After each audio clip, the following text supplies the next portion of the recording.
Your defense net shot is a net shot you would use when you are forced to catch the shuttle low. You would typically start the stroke from the center of the court, in which you will start to move your arm and stretch it out as far as possible. Then the legs will follow, like this. By this, you will see that you stretch out your butt, your back, your shoulder, elbow and wrist as far as possible. But at the same time, you are relaxed at your fingers,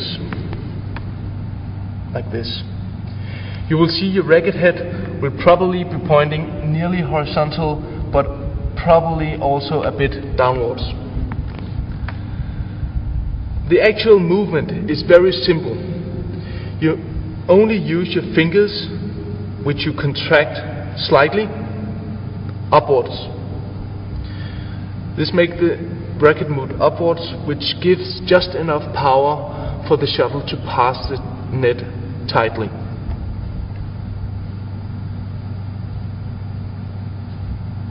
So just to summarize,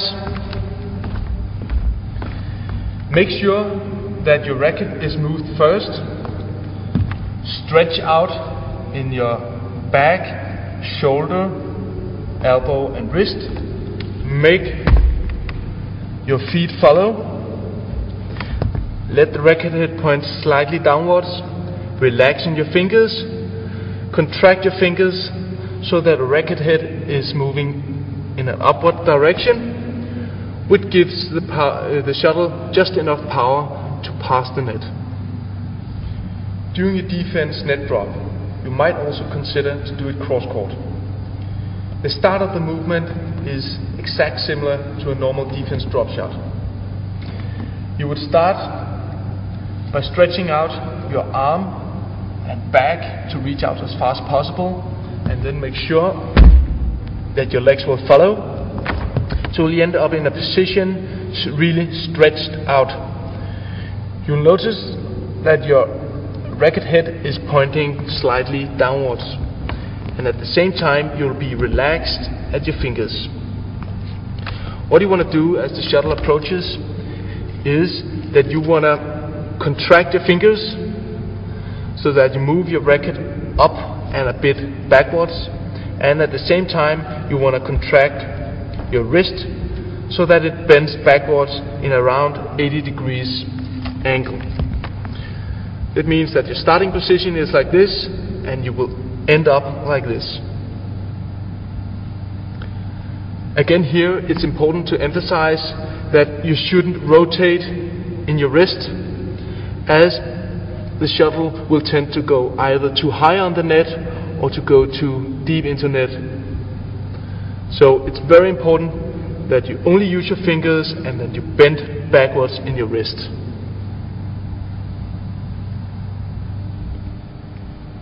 The forehand side is very similar to the backhand side. That means that you will have your arm in front of your body, fairly stretched out. You will possibly approach the net from the center of the court. Then you will move your feet, and you will reach out as far as you can, but still be comfortable and in balance.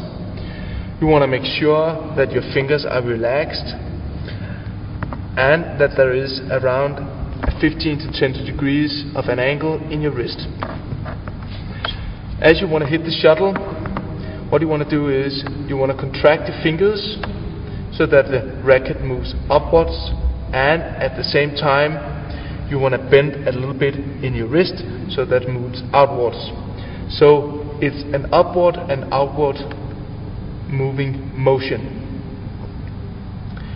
It's actually a very small movement, but the movement is just enough for the shuttle to pass tightly on the net.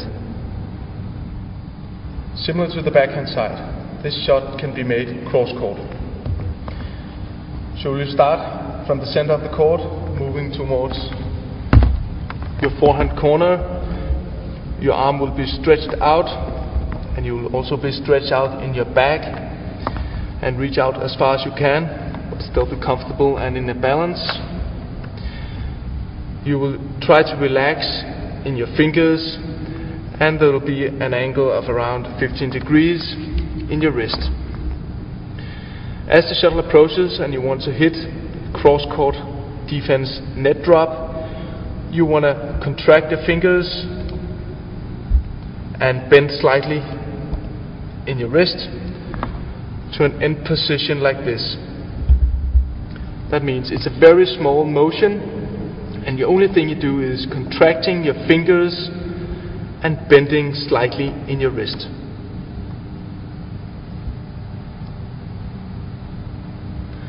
Also here, you have to have a feeling that you hit the shuttle slightly backwards. As in the backhand, this will make the shuttle go tight on the net, and it will ensure that you're not hitting too high on the net as well.